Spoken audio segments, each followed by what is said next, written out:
Happy Friday, everybody. Hope you all are ready for the weekend. I can't believe it's week 12 already. I always kind of have the same feeling. It's like it just both goes way too slow and way too fast. And so, does anybody else have that feeling on a consistent basis? Yeah. Anyway, so I wanted to have a few announcements before we get started. So our schedule for the next couple weeks is going to be a little bit volatile, but want to make sure everybody is on board as to what we're going to be doing. So next week should be somewhat straightforward. We're going to do our first part of our AI assignments on Monday, and then we'll have our discussion on Wednesday. Discussion on Wednesday. Friday, the current plan is for Friday is that we have potentially one of the executive or the advisory board for the Truman State School of Business is going to be coming in and talking to us. I've specifically requested him to come in and talk about kind of what the profession is looking at with respect to AI and cybersecurity, given that these are two issues that we've talked about a lot in this course. So we will have presumably a guest speaker. If we don't have a guest speaker, I will let you know that this is something that I've asked Dr. Caden, and it's been kind of up in the air. So we will either have a guest speaker or we won't. If we do have a guest speaker, you all know what the drill is that I will ask you to be attentive and to be conscientious of the speaker and ask good, diligent questions. As a further motivation for that, I currently have the quiz written for week 14, which I'll talk about in just a second. If I feel that the speaker is being neglected, if I feel that you all are paying more attention to the computers than you are the speaker and not asking good questions, then my quiz will change pretty dramatically, and I will ask you very detailed questions about the presentations that are the ones that I currently have lined up, okay? So that's an incentive for you to have really good questions and to be very enthusiastic about it. Jason, I want you to ask 50 questions minimum of the speaker. Okay, maybe not 50, okay? One will do. One from everybody in the class would be perfect, okay? If it comes down to that. So start thinking about what types of questions you'd be interested in that capacity. Week 14 is a little bit disruptive. So also at the end of next week, that's when your data assignments, your data research assignment is due. So that is 45 points, so a pretty big number of points in this class, about 10% of your grade. So keep in mind that's coming up. Just for context, because we have today's Alteryx assignment, I did not make that due next Friday because it would overlap with your data and or your research assignment. So your research assignment is due next Friday. This assignment that we're going to talk about today will actually be the Wednesday of week 14, right? So you'll have a few extra days to work on this assignment if you need it. Week 14, we're going to do our final in-class assignment. That's going to be the second part of AI, which is going to deal with AI and ESG. We'll have our standard process where we are going to go through and talk about it on Wednesday. We will not have class on the Friday before Thanksgiving. That's just kind of something I've traditionally started doing. Dr. Caden hasn't called me out on it yet, so that's kind of my plan. That does throw in a few caveats there. So first of all, your quiz would normally do on Friday. I did want to have one final quiz, which I've already mentioned that we're going to have one final quiz. You guys are going to have the easy quiz that I currently have on Brightspace. We're going to have the really, really, really hard quiz that I'm going to put on there if I feel that our presenter is being disrespected. So one of those two quizzes. But that will be available immediately after class on Wednesday. You don't have to wait until Friday to do that. And please keep in mind that if for the quiz, since we're not going to be in class, I do still request that you follow the protocols in class. No outside resources. Take it as if you're taking a quiz in this class and pulling it up and answering questions. Can't look at notes. Can't look at anything else. Again, I'm trusting you with this because you're graduate students and I have a high honor, high sense of ethics. Well, all but one of you, but I'm not going to mention any names, okay? I'm not going to tell you what we're looking at, okay? I'm just going to look around the room and look at every single one of you and you're going to wonder, is it me? No. I trust everyone in this room. Maybe not myself. All right, then week 15, that is our presentations. We need to start settling on what presentation dates are going to be. It's going to be 7 presentations Monday, or 7 presentations each day. 7 Monday, 7 Wednesday, 7 Friday. Remember, the presentations are very short. They're intended to be short. It's 1 slide, 3 minutes, okay? I want to clarify on this. That does not mean that you should not put much effort in the presentation. Just because it's 1 slide, 3 minutes doesn't mean you should just say, okay, well, it's going to take me 5 minutes of work. If it's 5 minutes of work, you'll get 5 minutes worth of credit for that particular assignment, okay? Even though we're talking about a short presentation, there will be a few things that you'll need to know. First of all, there will be a Q&A for every single one of the presentations, probably like 2 or 3 minutes on that, where you'll be asked detailed questions from your colleagues and from me, probably me more critically. So you'll need to have a good knowledge of your information. If you say the words "I don't know," that will not go well for you. Okay. So make sure you have thought about all particular aspects of your presentation. Your slide, again, it doesn't need to be overly detailed. I'm not saying that you should put everything related to it. This is the whole goal of this presentation, is to actually come up with something that's relevant and meaningful that you can put within one slide in a 3-minute presentation. Should be more of a challenge than developing a slide of or a 20-minute slide in a 20-minute present, or 20 slides in 20-minute presentation. You should find this a challenge. If you're not finding it a challenge, you haven't thought about it enough. Okay, that's what I'm going to tell you. If you think, wow, this is really easy, I can't believe Dr. Barnes gave it so good. Remember, I'm not easy. I'm not simple. I'm devious. Okay, I'm devious. So yeah, make sure you think about that for the presentations. All right, for today, we are going to do a wrap-up assignment. This originally started out as basically an analytical tool comparison assignment. The idea being is that in previous versions of accounting information systems classes, I had taught 3 different tools that we use. We taught about how to use Excel for data analysis. We did IDEA for data analysis and Alteryx for data analysis.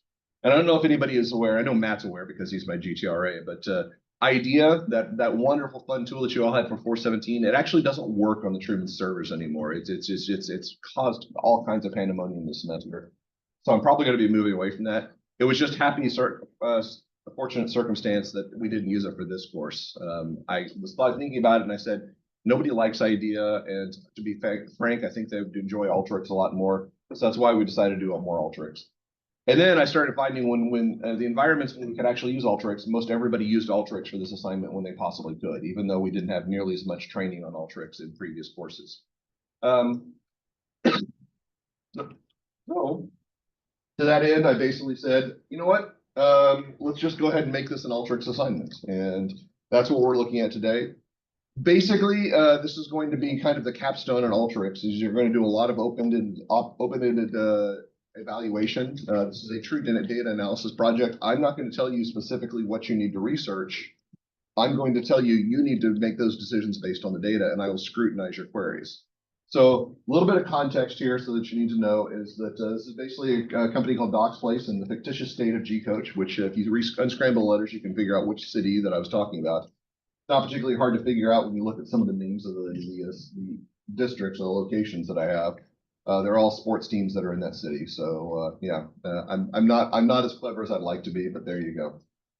So this is kind of a payroll analysis, and basically what you're going to be doing is you're going to be importing and cleaning data and preparing data, and then you're going to prepare queries. Now, this is going to follow the procedures that we've done in previous assignments, where you are going to have to import the data, and you're going to have to check and make sure, validate the data, make sure it matches particular parameters. So I gave you some things that you should look at with respect to how you import the information. Also some details about how you identify information and what the trends should be. So you'll want to read through those instructions. There's a lot of them. Some of them have to do with tax even. So who knew I knew stuff about tax? Yeah, and then you'll have some hash totals that you'll have to figure out. I do want to throw a caveat in there. Much like one of the previous Alteryx assignments, I did create this assignment and I used it in Excel. There are some rounding issues, which I try to avoid. That didn't happen in previous versions of Alteryx or Excel, but in this version of Alteryx, it uses float, which rounds to like the nearest 100th decimal place or whatever it is. It does capture that. So even though the hash totals may not be precise, they should be close enough, okay? If you're off by more than $1, then your hash totals are wrong. But if you're off by 0.0000001 cent, then that's fine, okay? That's pretty fine. And then your instructions are basically after that, once you've validated the data, you are going to develop your own queries.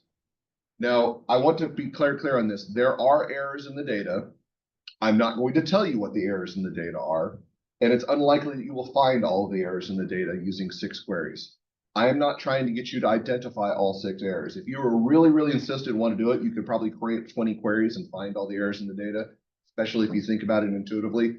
That is not a parameter of the assignment. The parameter of the assignment is I want you to develop 6 queries that you think would be meaningful based on the nature of the data. So it gives you some details from your report. You basically need to show me what it is the query that you're running, why the query is important, and the results of that particular query. Some of your queries are going to come back. You're not going to find any anomalies. Hopefully, some of your queries will come back and you'll say, all right, this came up. I can't explain this. They should be consistent with some of the queries that we've already talked about, both in Excel and in Alteryx with data this type. So if you think about the data, and again, I don't want you to just try to think about like the first six things come to mind. Take some time to think about the nature of the queries and what it is that you would want to know about a payroll analysis. What are some things that you think should be consistent? There are some clues in the instructions that I've given you that should give you some keys. Like, why did Dr. Bright say that? Oh, that's probably something I should investigate, something I should look into. So make sure you read the instructions very clearly. You will prepare a brief reporting on your findings. There are going to be a few things. All right. So first of all, there are still screen captures from the data. So anytime that you actually run a query, you will need to screen capture that data. I know you're tired of me saying that for all the way from back in 417 because I said that all the time. But that's going to be consistent. I want to see where your source data comes or the source information comes from. So you're going to have two separate documents. You're going to have reports on your findings, and you're going to have a screen capture summary of all your data. I'd also request that you include the workflow, though if you forget to put that in, I'm not going to be too insistent that that's a problem because everybody's workflow will probably look different in this one. You can also include visualization of results. That's not a requirement. Alteryx is not a visualization tool, but if you want to create a visualization just for context, that's absolutely fine as well. Whatever you want to do to make it snazzy. So upload the following items to Brightspace, the screenshots with steps A and C above, and the document containing your report of findings B and D. This is really important, and I want to make sure we're very, very clear on this. Do not upload any part of the data files in your submission, okay? If you upload any data files in your submission, you will receive a 0 for this assignment. All right, I know that's harsh, but first of all, I bolded it and underlined it in the instructions down here. I'm emphasizing it in the discussion right now, saying don't do that. And at this point, you should be able to follow all of my instructions very, very clearly because we're at the precipice of a graduate course. So please do not upload any of your data files to there. If you have any questions about what that pertains to, basically that means is if you upload any data, and this shouldn't be a problem because I can't anticipate anybody would upload the data files. This is more common with Excel assignments. That being said, I still don't want to see into the data. I don't want Brightspace being taken up, being co-opted by data files that are not necessary for your analysis. So please make sure you don't do that. All right, are there any questions on this? Real quick, before we move forward, I actually talk about this in the assignment, but keep in mind that you can only import CSV files and Excel files directly in Alteryx workflows. And if you'll notice, your data files in this particular assignment are going to be text delimited files. We talked about that, and we talked about the Alteryx the first time we worked with it. When you import text delimited files, you actually have to go to the data link, and then you have to go to import data. Now, the good news is that it's really good about recognizing delimiters naturally. So all you basically have to do is go to this link and then drag and drop your files. It should naturally delimit them into the fields that are currently set up. So, all right, we have got about 30 minutes left in class, so I'm going to give you the next 20 minutes or so, and then we'll debrief at the end of class.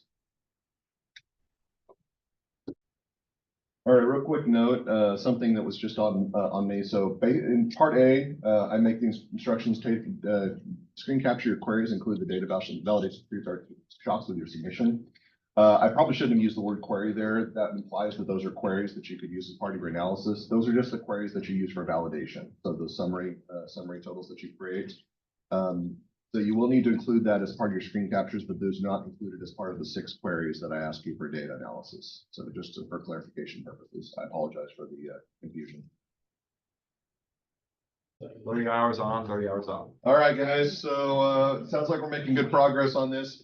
There were a few questions about the date. I noticed, I think everybody picked up on the fact that you do have to use the date time tool to make the conversion. Remember when you use the date time tool that you have to actually set the months variable as capitalized because otherwise it will try to recognize it as a minute instead of a month. Other than that, are there any questions or any confusion that people are still having? The good news is that if there are, but we've got a little over a week and a half to get them all reconciled. So best of luck on this. And if you have any questions, feel free to shoot me an email or come see me in my office. I'll see you all on Monday. Have a good weekend.